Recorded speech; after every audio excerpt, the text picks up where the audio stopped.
جو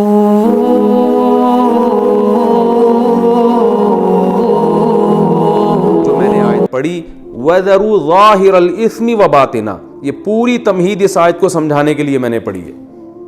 یہ جو پوری تمہید میں نے اتنا لمبا بیان کیا نا، یہ صرف اس آیت کو سمجھانے کے لیے کہ اللہ نے بتایا ہے کہ جہنم کی آگ سے وہ بچے گا اور جنت میں وہ جائے گا جو فرائض و واجبات پورے کرے اور کبیرہ گناہوں سے بچے. وہ یہ اصول اور ضابطہ ہے. کبھی کبھار اللہ ان اصولوں کے خلاف کسی کو ویسے ہی بخش دیتے ہیں یا چھوٹی سی نیکی کام آ جاتی ہے. جیسے حدیث میں آتا ہے کہ ایک شخص نے پیاسے کتے کو پانی پلایا، اللہ کو اس پہ ترس آیا، اللہ نے بخش دیا. یہ قانون نہیں ہے، یہ ضابطہ نہیں ہے، یہ ایک اللہ کی قدرت ہے. جو جیسے حضرت مریم کو بغیر شوہر کے اولاد مل گئی، ابراہیم علیہ السلام آگ میں جل کے بھی بچ گئے، تو یہ ایسا ایک واقعہ ہے.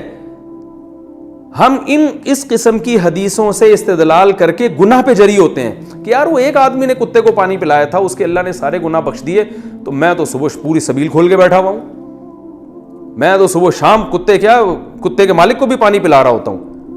اب جو بہنوں کی وراثت کم بخت کھا کے بیٹھا ہوا ہے اس کو نہیں دیکھتا کہ اصول یہ ہے کہ اللہ نے فرمایا کہ جو کسی کا مال کھاتا ہے، قانون قرآن میں الگ بیان کیا ہے، اللہ کی قدرت اور رحمت کے واقعات الگ سے بیان کیے ہیں. قانون کو فالو کرنا ہے ہم نے. جو الگ سے قدرت کے واقعات اور معجزے ہیں اور جو کرامتیں ہیں وہ اصول نہیں ہیں، وہ کرائیٹیریا نہیں ہے، وہ معیار نہیں ہے. اصول اور ضابطے جو ہے وہ قرآن کی وہ آیات ہیں جن میں اللہ نے اصول اور ضابطے بیان کیے ہیں. زندگی ان اصولوں کو سامنے رکھ کے گزارنی ہے. زندگی معجزوں کو، کرامتوں کو اور اللہ کی رحمت کے جو استثنائی واقعات ہیں ان کو سامنے رکھ کے نہیں گزارنی ہے. کاش یہ بات کسی طرح سے کھوپڑی میں بیٹھ جائے ہم سب کی. جس کو دیکھو وہ سمجھتا ہے رمضان میں بخشا جاؤں گا، میں بالکل رمضان میں نیٹ کلین ہو جاؤں گا، چاہے اس کا عید کے دن فلم دیکھنے کا پروگرام ہو، چاہے وہ انٹرنیٹ پر بےہودہ چیزیں دیکھ رہا ہو، لیکن وہ کتوں کو پانی پلا کے خوش ہو رہا ہوگا. ساری رات بیٹھ کے انٹرنیٹ پہ بےہودہ فلمیں دیکھے گا، صبح 2 کتوں کو روٹی ڈال دے گا اور حدیث سنائے گا کہ جی وہ ایک کتے کو بخش دیا تھا تو میں تو 6 کتوں کو پانی پلا چکا ہوں اب تک. تو بھائی یہ اصول تھوڑی ہے، تو ایک واقعہ ہے اللہ کی رحمت کا. قانون قرآن میں دیکھو بار بار، یہ جو میں نے آیت پڑھی اس میں اللہ نے یہ قانون بیان کیا ہے. ان الذین یکسبون الاثم، اللہ فرماتے ہیں یقیناً، قاعدہ یہی یقیناً انہ کے ساتھ بیان کیا جا رہا ہے، جو لوگ گناہ کما رہے ہیں سیجزون، بہت بڑی دھمکی، ان قریب ان کو بدلہ دیا جانے والا ہے. اس خوش فہمی میں نہ رکھنا، نہ رہنا کہ 2 کتوں کو پانی پلا دیا تو جیسے اس کو بخش دیا تھا تمہیں بھی بخش دوں گا. میں قانون نہیں ہے میرا، وہ قدرت ہے، وہ قدرت ہے، تاکہ تم یقینی طور پر جہنم کے فتوے لوگوں پہ نہ لگاؤ. ایسا بھی ہو جاتا ہے، اللہ ایسے بھی بخش دیتا ہے، بعض دفعہ ہوتا ہے. بھائی اصول نہیں ہے یہ. صحیح مسلم کی حدیث ہے، آپ صلی اللہ علیہ وسلم نے فرمایا اس امت میں بہت سے نمازی، بہت سے روزے دار بھی جہنم میں جائیں گے. تو صرف نماز پڑھ لینا بھی کافی نہیں ہے، صرف روزے رکھ لینا بھی کافی نہیں ہے. حدیث میں بڑی وعیدیں ہیں وراثت کھانے پر، یتیموں کا مال کھانے پر. کھا رہے ہیں، جھوٹ بول رہے ہیں. جھوٹ کتنا بڑا جرم ہے. آپ صلی اللہ علیہ وسلم سے کسی صحابی نے پوچھا یا رسول اللہ مسلمان سے فلاں گناہ ہو سکتا ہے؟ فرمایا نہیں. فرمایا ہاں ہو سکتا ہے. یا رسول اللہ فلاں گناہ ہو سکتا ہے؟ فرمایا ہو سکتا ہے، کبھی شیطان غالب آ جاتا ہے. یا رسول اللہ مسلمان جھوٹ بول سکتا ہے؟ آپ نے فرمایا نہیں، جھوٹ نہیں بول سکتا. صبح و شام جھوٹ چل رہا ہے. باپ سے الگ جھوٹ، بیوی سے الگ جھوٹ، دفتر میں باس سے الگ جھوٹ، کسٹمر سے الگ جھوٹ. 27ویں رات کو سمجھتے ہیں بخشش ہو جائے گی، لازمی ہو جائے گی. رو رو کے اللہ سے دعائیں مانگیں گے، اے اللہ معاف کر دے، آج 27ویں رات ہے تو بخشا جائیں گے. بھائی اصول یہ نہیں ہے.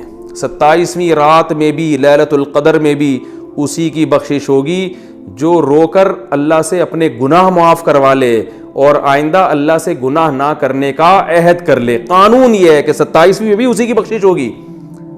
اگر رمضان میں میرے بھائی سب کی ہی بخشش ہو جاتی تو نبی صلی اللہ علیہ وسلم نے روزہ رکھ کے جو غیبت کرنے والی عورتیں تھیں ان کے بارے میں یہ کیوں فرمایا کہ تمہارا روزہ ہی نہیں ہے؟ کچھ عورتوں نے روزہ رکھا، نبی صلی اللہ علیہ وسلم کے پاس آئی، آپ نے فرمایا تمہارا روزہ نہیں ہے. قے کی تو ان سے جو ہے نا گوشت کے لوتھڑے نکلے. وہ حیران کہ ہم نے تو گوشت کھایا نہیں ہے. آپ نے فرمایا تم نے مسلمان کی غیبت نہیں کی تھی؟ انہوں نے کہا ہاں. فرمایا یہ وہی گوشت ہے. اگر صرف رمضان کے روزے یا صرف رمضان کا، اب تو روزے رکھنا بھی ضروری نہیں ہے. اور یاد رکھیں کورونا وائرس میں روزہ چھوڑنا جائز نہیں ہے. تراویح کے بارے میں تو علماء کی رائے چل رہی ہے، کراؤڈ سے پھیلتا ہے، روزہ چھوڑنے کی قطعاً کوئی گنجائش نہیں ہے. روزہ جب تک کوئی عملی طور پر بیمار نہیں ہوگا روزہ نہیں چھوڑ سکتا. وہ بیماری کے صرف خطرے سے روزہ قضا کرنا جائز نہیں ہے. جماعت کی نماز پر تو خود حدیث میں بہت ساری چھوٹ ملتی ہیں کہ اس عذر سے بھی جماعت چھوڑ سکتے ہو، اس عذر سے بھی چھوڑ سکتے ہو، لیکن روزہ چھوڑنے کی جو دلیل ہے وہ تو قرآن نے واضح لفظوں میں بیان کر دی کہ بیماری ہوگی یا سفر ہوگا، اس کے علاوہ نہیں چھوڑ سکتے. تو جو کورونا وائرس سے بیمار ہو گیا عملی طور پر وہ تو چھوڑ سکتا ہے، جس کو صرف خطرہ ہے وہ نہیں چھوڑ سکتا روزہ. ہاں جماعت کی نماز میں جو ہے مسجد میں کراؤڈ یا تراویح میں مجمع اکٹھا کرنا، وہ اس میں جو ہے نا وہ دلائل میں پہلے ریکارڈ کرا چکا ہوں، میں اس ٹاپک پہ دوبارہ نہیں جاؤں گا، وہ ایک الگ ٹاپک ہے، اس میں تو ہمیں شریعت میں گنجائشیں ملتی ہیں. تو ہم یہ سمجھتے ہیں کہ دنیا کے معاملے میں ہم اسباب کو اختیار کیے بغیر نتیجہ حاصل نہیں کر سکتے، لیکن آخرت میں جو اللہ نے آخرت میں نجات کی جو اسباب رکھے ہیں وہ بغیر اختیار کیے ہم جنت میں چلے جائیں گے. تو بھائی ایسا نہیں ہے. اس معاملے میں جو دنیا کا اصول ہے وہی آخرت کا اصول، بلکہ اور زیادہ سختی آخرت کے معاملے میں. قرآن میں اللہ تعالیٰ کا ارشاد ہے کہ من کانا یریدو، وہ کیا ہے، من کانا یریدو، سورہ بنی اسرائیل کی آیتیں اس وقت میرے ذہن میں نہیں آ رہی، وہ لفظ وہ الفاظ پورے نہیں آ رہے. آگے من کانا یرید العاجلہ، فرمایا جو اس دنیا کا ارادہ کرتا ہے نا، دنیا کی کوشش کرتا ہے، عجلنا لہو فیہا ما نشاء لمن نرید، تو جتنی دنیا وہ چاہتا ہے اتنی نہیں، جتنی ہم چاہیں گے اس کو دیں گے، اور دیں گے بھی اس کو جس کے بارے میں ہمارا ارادہ ہوگا. بسا اوقات دنیا میں آپ سبب اختیار کرتے ہیں وہ پھر بھی سبب ضائع ہو جاتا ہے، لیکن آخرت کے بارے میں اللہ نے کیا فرمایا کہ ومن اراد الآخرہ، جو آخرت کا سبب اختیار کرے گا تو اللہ فرماتے ہیں اولئک کان سعیہم مشکورا، ان کو لازمی اس کا نتیجہ ہم دیں گے، لازمی اجر ملے گا. تو میرے بھائی آخرت دنیا کے معاملے میں تو بڑے ڈیڑھ ہوشیار بنے ہوئے ہیں. یہاں تو کوئی یہ نہیں کہتا کہ روٹی نہیں کھاؤں گا تو کوئی بات نہیں، وہ خود بخود میرا پیٹ بھر جائے گا، اور میں آگ میں چھلانگ لگاؤں گا تو اللہ بچا لے گا، جیسے ابراہیم علیہ السلام کو بچایا تھا تو مجھے بھی بچا لے گا. یہاں کہتے ہیں نہیں بھائی وہ صرف ابراہیم علیہ السلام کو ہی بچایا، مجھے نہیں بچائے گا، اس آگ کو مجھ سے دور رکھو. لیکن آخرت کے معاملے میں جہاں بات آتی ہے تو وہاں ہم کہتے ہیں یار میں نہ بہنوں کی وراثت ادا کروں گا، نہ میں داڑھی رکھوں گا، نہ میں فرض نماز کی پابندی کروں گا، نہ میں والدین کے ساتھ حسن سلوک کروں گا، نہ میں بیوی بچوں کے حقوق ادا کروں گا، میں کتا خرید کے اس کو پانی پلاؤں گا روزانہ. تو فلاں صحابی کے بارے میں، فلاں شخص کے بارے میں حدیث میں آتا ہے اس نے کتے کو پانی پلایا تھا، جنت میں گیا تھا، تو میں 6 کتوں کو پانی پلاؤں گا، میں تو 6 دفعہ جنت میں جاؤں گا. تو بھائی جیسے آپ دنیا کے معاملے میں ایک ابراہیم علیہ السلام کے واقعے سے استدلال کر کے آگ کے قریب کبھی بھی نہیں جاتے، تو ایسے یاد رکھو حدیث میں جو اس طرح کے کچھ واقعات آتے ہیں فلاں کے ساتھ اللہ کی رحمت کا یہ معاملہ ہوا، تو ان واقعات سے استدلال کر کے آپ اپنے اوپر اس کو بھی فٹ نہیں کر سکتے، کیونکہ دنیا میں جو اصول اور ضابطے اللہ نے کامیابی کے رکھے ہیں، دنیا میں کامیابی کے لیے انہی اصول کو فالو کرنا پڑے گا. بالکل یاد رکھیں. اسی طرح آخرت میں کامیابی کے لیے بھی آخرت میں کامیابی کے جو اصول اللہ نے لکھے ہیں بتائے ہیں ان کو فالو کرنا پڑے گا. یہ وظیفوں سے مسئلہ حل نہیں ہوگا. ابھی لوگ یہ بھی بہت پوچھتے ہیں کہ کورونا وائرس میں ہم کون سا وظیفہ پڑھیں. بھائی گناہ چھوڑو، آپ دنیا کے اسباب بھی اختیار کریں کہ کراؤڈ میں نہیں جانا، اور جو بھی اسباب جو ڈاکٹر بیان کر رہے ہیں وہ دنیا کے اسباب ہیں، اور جو علماء بیان کر رہے ہیں وہ سب دنیا کے اسباب ہیں. لیکن علماء دنیا کے ساتھ ساتھ آخرت کے اسباب بھی بیان کرتے ہیں. آخرت کے اسباب یعنی کورونا وائرس کے جو دینی اسباب ہیں وہ کیا ہیں؟ رسول اللہ صلی اللہ علیہ وسلم نے فرمایا جب کسی قوم میں بے حیائی آتی ہے تو ایسی ایسی وبائیں آئیں گی کہ تمہارے باپ دادا نے کبھی سنی بھی نہیں ہوگی. تو کورونا کی وبا سے اگر اجتماعی سطح پہ بچنا چاہتے ہیں تو اجتماعی سطح پہ بے حیائی سے بھی توبہ کرنی پڑے گی. وہ کرنے کے لیے تیار نہیں ہے. صبح شام فون آ رہے ہیں ادھر کوئی وظیفہ بتا دیں، کوئی وظیفہ بتا دیں، کوئی ابے تو چھوڑ دے، ایک گناہ تو چھوڑ دو بھائی. تم 100 گناہ تمہاری زندگی میں ہے تو اس وبا کی وجہ سے ایک صرف تو توبہ کر لینا. اے اللہ میں یہ 100 گناہ کرتا ہوں، ان میں سے ایک کو اپنی لسٹ سے زندگی سے نکال رہا ہوں، شاید اللہ کچھ رحم کر لے. گناہ ایک بھی چھوڑنے کے لیے تیار نہیں ہے. وظیفوں پہ زور لگایا بھائی، ہر کام میں وظیفہ چاہیے ان کو. میں وظیفوں کا منکر نہیں ہوں، لیکن یاد رکھو کہ جو چیز جس چیز کا سبب ہوتی ہے نا اس سبب کو ہٹانا پڑے گا آپ کو. جب تک وہ سبب زندگی سے دور نہیں کرو گے وہ مصیبت نہیں ٹل سکتی. اور اگر ٹل بھی جائے گی تو اس سے بڑی مصیبت کا پیش خیمہ ہوگی. کیونکہ فرعون پر جب مصیبتیں آئیں تو مصیبتیں ٹلی ہیں. فرعون اس خوش فہمی میں مبتلا ہو گئے کہ ہم نے تو توبہ بھی نہیں کی, موسیٰ علیہ السلام پر ایمان بھی نہیں لے کر آئے, اور پھر بھی اللہ نے مینڈکوں کا عذاب بھی ہم سے دور کر دیا, جوؤں کا عذاب بھی دور کر دیا.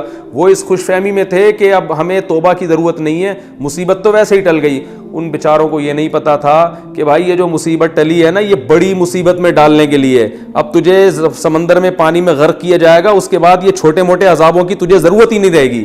تو یاد رکھو, وبا تو آتی ہیں چلی جاتی ہیں, وبائیں ہمیشہ سے آتی رہی ہیں, اللہ کرے یہ بھی چلی جائے, جلدی چلی جائے. ہم کمزور ہیں, ہم اللہ کی سزا کا جو ہے وہ برداشت نہیں کر سکتے, ہم کمزور ہیں. لیکن یاد رکھو, اگر ہمیں توبہ کی توفیق نہیں ملی تو وبا سے ہلاک ہوں یا نہ ہوں, اس سے بڑی مصیبت میں اللہ ہمیں مبتلا کر دے گا. اور اگر ہمیں توبہ کی توفیق مل گئی, پھر بے شک اس وبا میں ہم ہلاک ہو بھی جاتے ہیں, شہادت کا بھی اجر ملے گا, اور اصل کامیابی تو آخرت کی کامیابی ہے. تو پھر مرنا ہمارے لیے بچنے سے زیادہ قیمتی ہے. تو یاد رکھیں, جس طرح دنیا میں سبب اختیار کرنا پڑتا ہے کامیابی کے لیے, اسی طرح آخرت کی کامیابی کے لیے بھی میرے بھائی آخرت کا سبب اختیار کرنا پڑے گا, اور وہ ہے گناہوں سے بچنا. لوط علیہ السلام کی قوم پہ عذاب اس لیے نہیں آیا کہ وہ تہجد نہیں پڑھتی تھی, وہ اشراق نہیں پڑھتی تھی, یا لا الہ الا انت سبحانک انی کنت من الظالمین کی تسبیح نہیں پڑھتی تھی, بلکہ اس پر ایک گناہ تھا. وہ کیا گناہ تھا اس قوم میں؟ لڑکوں سے بدکاری. تو لوط علیہ السلام نے ان سے یہ نہیں کہا کہ تم فلاں وظیفہ پڑھ لو, فلاں 27ویں رات میں جاگ لینا, سب معاف ہو جائے گا. انہوں نے کہا سب کچھ کرنا پڑے گا بعد میں, پہلے یہ جو لڑکوں سے بدفعلی والا گناہ اس کو چھوڑو. وہ قوم اس کے لیے تیار نہیں تھی. شعیب علیہ السلام نے اپنی قوم کو یہ نہیں سمجھایا کہ لیلۃ القدر آئے گی تو فلاں عبادت کر لینا تو اگلے پچھلے سارے معاف ہو جائیں گے. شعیب علیہ السلام نے سمجھایا کہ سب سے پہلے جو ناپ تول میں کمی ہے نا, یہ چھوڑو, یہ نہیں چھوڑو گے تو اللہ کا عذاب آئے گا. اور آیا, ناپ تول میں کمی نہیں چھوڑی, کسٹمر کو ٹھگنا نہیں چھوڑا, عذاب آیا, وہ قوم ہلاک ہوئی ہے. کسی قوم میں شرک تھا, کسی قوم میں ناپ تول میں کمی تھی, کسی قوم میں لڑکوں سے بدفعلی تھی. آج جتنی پچھلی قوموں میں گناہ تھے, آج ہم میں سارے گناہ موجود ہیں. لڑکوں سے بدفعلی بھی ہے, زنا بھی ہے, ماں باپ کو بنی اسرائیل میں جرم کیا تھا, ماں باپ کے ساتھ بدسلوکی, اس کو قرآن نے بیان کیا ہے. تو یہ سارے جرائم آج ہو رہے ہیں, لیکن ہمارا یہ پروگرام ہے کہ فلاں رات میں یہ کر لیں گے تو سارے اگلے پچھلے معاف. ہر چیز میں اگلے پچھلے سارے گناہ معاف ہو رہے ہیں. آپ کہہ سکتے ہیں نبی صلی اللہ علیہ وسلم نے تو خود فرمایا جو لیلۃ القدر کی عبادت کرتا ہے اس کے اگلے پچھلے سارے گناہ معاف ہوتے ہیں. اور بھائی یہ صحابہ سے فرمایا ہے جو گناہوں سے توبہ کر چکے تھے. جب انسان گناہوں سے توبہ کرتا ہے, پھر بھی لاشعوری میں ایسی غلطیاں ہو رہی ہوتی ہیں جو اس کو پتہ نہیں ہوتی, اللہ کی نظر میں وہ بڑی ہوتی ہیں, ہم اس کو چھوٹا سمجھ رہے ہوتے ہیں. تو اللہ کے نبی نے خوشخبریاں دے دیں, بھائی اگر ایسی کوئی غلطی ہوگی لیلۃ القدر میں عبادت سے, وہ بھی معاف ہو جائے گی. تو یہ صحابہ اس کے مخاطب ہیں جو گناہوں سے بچا کرتے تھے, اور گناہ ہو جاتا تو رو رو کے اللہ کو منایا کرتے تھے. یہ وہ لوگ مخاطب ہیں جو بہنوں کی وراثت دبا کے نہیں بیٹھے ہوئے تھے, جو بیوی کے حقوق ادا کرتے تھے, اولاد کے حقوق ادا کرتے تھے, والدین کے حقوق ادا کیا کرتے تھے, صدقات و خیرات کیا کرتے تھے. ان کو بتایا گیا ہے کہ تم جب رمضان کے روزے رکھو گے اور رات کی تراویح اور عبادت کرو گے اور صدقات و خیرات کرو گے تو اور اونچے درجات ہو جائیں گے. اور ان بشری تقاضوں کی وجہ سے بعض دفعہ انسان کتنا ہی نیک ہو پھر بھی اس سے گناہ ہو جاتے ہیں, پتہ ہی نہیں چلتا اس کو. بعض دفعہ پتہ چلتا ہے لیکن وہ اس لیول کی توبہ نہیں کرتا جس لیول کی توبہ کرنی چاہیے. تو کوئی بات نہیں, 27ویں رات میں سب معاف ہو جائے گا. تو یہ ان لوگوں کے لیے, ہم جیسے بدماشوں کے لیے تھوڑی ہے. یہ کتنے لوگ ہیں کمبخت وراثت نہیں دے رہے, عمرہ کرنے جا رہے ہیں بہن کے پیسوں سے, اور وہاں جا کے گناہ معاف کروا رہے ہیں. شب برات پر میسج آنا شروع ہو جاتے ہیں میرے پاس کہ میں نے کچھ کیا سنا ہو, کچھ غلطی کی ہو تو معاف کر دیں. تو میں پہلے تو اپنے دوستوں سے مزاح کیا کرتا تھا, میں ان سے کہتا تھا ٹھیک ہے 500 روپے دے دو معاف کر دوں گا. تو میں صاحب کیوں 500 کیوں دے دیں, میں نے کہا فری پکڑ کی معافی کا کیا تھا تو ایک وہ ہے گروپ میں بھیج دو, میں سے سب معاف کر دیں, یہ کیا معافی ہے. تو میں ویسے ہی ان سے مزاح کرتا تھا. تو آج ایسے ہی معافی مانگی جا رہی ہے, بہن کی وراثت دے نہیں رہے, بہن سے بول رہے ہوتے ہیں حج پہ جانے سے پہلے کوئی کچھ میں نے کیا کہا سنا ہو تو بہن معاف کر دینا. وہ بہن بھی بیچاری کیا کرے گی, معافی کرے گی وہ. ارے بھائی تو اس کے پیسے دے پھر معافی مانگ کے, اب تک جو میں نے اتنی تاخیر کی, یہ پیسے پکڑو, یہ وراثت پکڑو, یہ طارق روڈ کی 4 دکانیں پکڑو, اور سسٹر میں نے جو 10 سال سے آپ کو وراثت نہیں دی, دبا کے بیٹھا ہوں, میں معافی چاہتا ہوں اور آئندہ ایسی غلطی نہیں کروں گا. یہ اپنی پراپرٹی پکڑے, پھر ہے یہ معافی, پھر مزہ آئے گا. ابا اماں کو ستاتے رہتے ہیں, بد کلامی کرتے ہیں. قرآن نے کیا حکم دیا, وَخْفِضْ لَهُمَا جَنَاحَ الذُّلِّ مِنَ الرَّحْمَةِ, فرمائے رحمت سے اپنے ذلت کے بازوؤں کو جھکانے ان کے سامنے, چیخنا چلانا بدتمیزی کرنا گھروں میں چیخو پکار ہو رہی ہے باپ کے سامنے, ماں کے سامنے. عورت شوہر کی ناشکری ہے, شوہر سے اگر زیادتی ہوتی ہے اس کے احسانات تو دیکھو. اینٹ کا جواب پتھر سے دے رہی ہیں آج کل عورتیں اپنے شوہر کے سامنے. میں مانتا ہوں بڑے ظالم بھی ہوتے ہیں, لیکن سارے ظالم تو نہیں ہوتے نا. میجورٹی تو ہمارے ہاں صحیح آدمیوں کی ہے, کچھ ہوتے ہیں خراب ہوتے ہیں, میجورٹی کی بات ہو رہی ہے. اب اگر اس نے کبھی سخت لفظ بات کر لی, کبھی کچھ غصے میں الٹے سیدھے الفاظ بول دیے, وہ بھائی گھر اس نے لے کے دیا ہوا ہے, گیس بجلی کا بل وہ دے رہا ہے, بچوں کی فیسیں وہ اٹھا رہا ہے, خانسامہ بنا ہوا ہے, سارا دن محنت کر رہا ہے, تمہیں تحفظ ملا. تم جو ان بچوں کو پال رہی ہو, خدا کی قسم مرد کا سایہ ہے, اگر یہ مرد کا سایہ نہ ہوتا ان بچوں کو اتنی عزت کے ساتھ نہیں پال سکتی تھی. اتنے احسانات کے باوجود, اتنے احسانات کے ساتھ اگر کبھی اس سے زیادتی ہو جاتی ہے تو برداشت کر لو. نہیں برداشت ہو رہا, ہر بات کا جواب, ہر بات شکایتیں, میرا میاں ایسا, میرا میاں ایسا, میرا میاں, سارے محلے میں بدنام کر کے رکھا ہوا ہے. اور اسی طرح معاملہ عورت کے ساتھ ہے.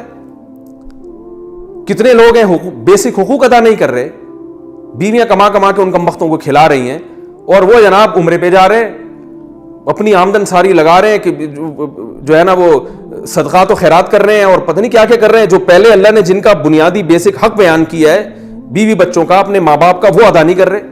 ایسی شکایتیں آتی ہیں کہ جی انہوں نے اپنے آپ کو دین کی خدمت کے لیے وقف کر دیا, بچوں کا پتہ ہی نہیں کہاں کون بچہ کہاں بیٹھا ہے, وہ فلم دیکھ رہا ہے سین میں گھر میں بیٹھ کے, یا وہ جناب باہر چرسیوں ہیروئنچیوں کے ساتھ بیٹھ رہا ہے. مائیں بیچاری بچوں کی فکر کر رہی ہیں اور وہ تربیت کی فکر کر رہی ہیں, کہہ رہی ہیں ہمارے میاں 24 گھنٹے تبلیغ میں ہوتے ہیں, 24 گھنٹے ساری دنیا کو ہر وقت بیٹھے کے پکڑ کے نہ کچھ نصیحت کر رہے ہوتے ہیں. گھر میں بچوں کو ٹائم دینے کے لیے تیار ہی نہیں ہے, 1 منٹ کے لیے گھر میں بچوں کے پاس آ کے بیٹھتے. تو سب سے پہلا حق تو اپنے بیوی بچوں کا ہے. قوا انفسکم واہلیکم نارا, اللہ نے فرمایا سب سے پہلے اپنے آپ کو, پھر اپنے گھر والوں کو جہنم کی آگ سے بچاؤ. ان کو بھی, اور آگ سے بچانے کا مطلب یہ نہیں کہ ہر وقت لٹھ لے کے ان پہ بیٹھے رہے, ان کو کچھ محبت بھی تو دیں, ان کو یہ احساس ہو. بچوں کو باپ کے بارے میں احساس ہونا چاہیے کہ جیسے ہی گھر میں آتے ہیں ابا کا نصیحت کا پروگرام نہیں شروع کر دیتے, بلکہ ابا کو ہم سے ویسے بھی محبت ہے, بیٹھتے ہیں گپ شپ لگاتے ہیں, خوش ہوتے ہیں, پھر نصیحت کرتے ہیں. تو گھر میں ٹائم نہیں ہے بالکل. ہر چیز میں اعتدال ضروری ہے. نہ عبادت میں اتنا غلوف کہ بیوی بچوں کے لیے ٹائم نہیں نکل رہا, اور نہ اتنا زیادہ بیوی بچوں میں مشغول ہو گئے گھر میں کہ وہ اللہ کو بالکل ہی, تبلیغ کو بالکل ہی بھول گئے. بیلنس نہیں ہے. جو جس چیز میں لگا ہوا ہے بس سمجھتا ہے اسی میں نجات ہوگی. ایسا نہیں ہے میرے بھائی, نجات ہوگی. قانون یہ ہے کہ اللہ کے حقوق بھی ادا کرنے ہیں, اللہ کی مخلوق کے حقوق بھی ادا کرنے ہیں, سب میں کو بیلنس لے کے چلنا ہے. ان میں سے کسی کا حق بھی مارا تو اللہ فرماتے ہیں سیجزون, ان قریب قیامت میں اس کا بدلہ دیا جائے گا. اللہ کا حق ضائع کیا نماز چھوڑ کے, اس پہ سزا ملے گی. حج فرض ہوا نہیں ادا کیا, اس پہ سزا ملے گی. نبی صلی اللہ علیہ وسلم نے فرمایا جس پہ حج فرض ہوا اور اس نے ادا نہیں کیا, ایک روایت میں آتا ہے کہ وہ یہودی ہو کے مرے, عیسائی ہو کے مرے, اس کی مجھے کوئی پرواہ نہیں ہے, ایک روایت میں آتا ہے. اور اللہ نے کیسی زبردست دھمکی دی کہ جو استطاعت کے باوجود اللہ کے گھر کی زیارت نہیں کرتا, فإن اللہ غنی عن العالمین, اللہ کو ان کی کوئی پرواہ نہیں ہے, اللہ غنی ہے. کتنی بڑی دھمکی ہے یہ. نماز چھوڑ دینا اللہ کا حق ہے. بعض لوگ کیا کر رہے ہیں, حقوق العباد میں بہت آگے ہیں, وہ ایک ٹائم کی نماز نہیں پڑھتے. جب ان سے کہا جائے آپ کیسی حرکت کر رہے ہیں, کہہ رہے ہیں بھائی میں دیکھو یہ ٹرسٹ بھی میں نے بنایا, یہ عیدی سینٹر میں اتنے پیسے دیتا ہوں, فلاں مدرسہ میرا ہے. او بھائی جس اللہ نے صدقات و خیرات کا حکم دیا اس نے سب سے زیادہ حکم نماز کا دیا ہے. سب سے پہلے سوال نماز کے بارے میں ہوگا, یہ ٹرسٹوں کے بارے میں اور بیوہ کی خدمت کے بارے میں بعد میں سوال ہوگا. تو کوئی ادھر کو لڑکا ہوا ہے تو ادھر نہیں ہے, ادھر کو لڑکا ہوا ہے تو ادھر سے بھولا ہوا ہے. وجہ کیا ہے کہ ہمارا یہ کانسیپٹ ہی کلیئر نہیں ہے. ہم نے سمجھ رکھا ہے سب نے کہ جنت دپل میں ملے گی. ایک دن میں نے کسی کے سے کہا کہ یار تم یہ برائی کر رہے ہو, یہ تو بہت بڑا جرم ہے, اس کو چھوڑ دو. تو اس نے کہا ابے اللہ کو بخشنا ہوگا تو اللہ ویسے ہی بخش دے گا, نہیں بخشنا ہوگا تو ویسے ہی اٹھا کے جہنم میں پھینک دے گا. میں نے کہا یہ تو بڑی, آپ نے دنیا میں کوئی ایسا دنیا میں قانون نہیں ہوتا کہ حکومت کہیں اعلان کرے ابے جو مرضی کرتے رہو, ہم نے سزا دینی ہوگی دیں گے, نہیں دینی ہوگی تو 6 قتل بھی کر لو معاف کر دیں گے ہم. یہ تو دنیا میں ایسا نہیں ہوتا, تو اللہ ایسا قانون کیوں بیان کرے گا. تو انہوں نے کہا وہ حدیث میں آتا ہے نا. میں نے کہا وہ اگر حدیث میں آتا ہے تو یہ جو میں بیان کر رہا ہوں یہ اس سے 6, وہ اگر ایک حدیث میں آتا ہے جو میں بیان کر رہا ہوں وہ 99 حدیثوں میں آتی ہے وہ بات, تو 99 کو چھوڑ رہے ہو, ایک کو لے رہے ہو. تو یہ آج کل ہمارے ہاں مارکیٹ میں یہ چیز چل رہی ہے جس سے ہمیں بچنے کی ضرورت ہے. تو اللہ نے جو اصول بیان کر دیا وَذَرُوا ظَاهِرَ الْإِثْمِ وَبَاطِنَهُ, سارے گناہوں کو چھوڑنا پڑے گا. تو ابھی رمضان آنے والا ہے, اس سے پہلے اپنی ایک لسٹ تیار کریں. یار والدین کے معاملے میں میرا سلوک, بیوی بچوں کے معاملے میں میرے حرکتیں, اور تنہائی میں میں کیا کرتا ہوں, بری فلمیں تو نہیں دیکھتا, اور بد نظری تو نہیں کرتا, نماز میں سستی تو نہیں کرتا, اور جو ہے جتنے بھی گناہ ہیں, کہیں میں نے مالی لین دین میں گڑبڑ تو نہیں ہے, کسی کے پیسے میرے ذمے ہوں جو نہ دیے ہوں, یا اگر میں مر جاتا ہوں تو کسی کو کیا پتہ میں نے کس کے پیسے لیے, میں کوئی وصیت نامہ میں نے لکھا ہوا ہے. یہ ساری چیزوں کی لسٹ تیار کریں اور پھر آہستہ آہستہ گناہوں سے بچنے کی کوشش کریں. ٹھیک ہے, ایک دم نہیں چھوڑے جاتے ہیں تو پھر یہاں خوشخبریاں ہیں کہ جو چھوڑنا چاہے گا اس کو اللہ نے خوشخبریاں سنائی ہیں کہ جو میری طرف ایک بالش آئے گا میں اس کی طرف ایک ہاتھ آؤں گا, جو چل کے آئے گا میں اس کی طرف دوڑ کر آؤں گا, لیکن آنا پڑے گا. آنے کی ڈیفینیشن کیا ہے؟ وظیفے پڑھنا آنے کی ڈیفینیشن نہیں ہے. اللہ کی طرف آنے کی ڈیفینیشن یہ کہ آپ گناہ چھوڑنا شروع کر دیں, اس کا مطلب اللہ کی طرف چلنا شروع ہو گئے. پھر اللہ نے کہا تھوڑا سا تم ادھر سے چلو, میں ادھر سے دوڑوں گا, تو تم تھوڑا کرو گے میں تمہیں زیادہ عطا کروں گا. یہ اللہ کی رحمت ہے. لیکن ہم تھوڑا کرنے کے لیے بھی تیار نہیں ہیں, ہمارا کانسیپٹ ہی کلیئر نہیں ہے. اللہ سے دعا ہے کہ اس رمضان کے آنے سے پہلے اللہ ہر قسم کے صغیرہ اور کبیرہ گناہ سے ہمیں بچنے کی توفیق عطا فرمائے, اور اللہ تعالی ہمارے عقیدوں کی, ہمارے نظریات کی بھی حفاظت فرمائے.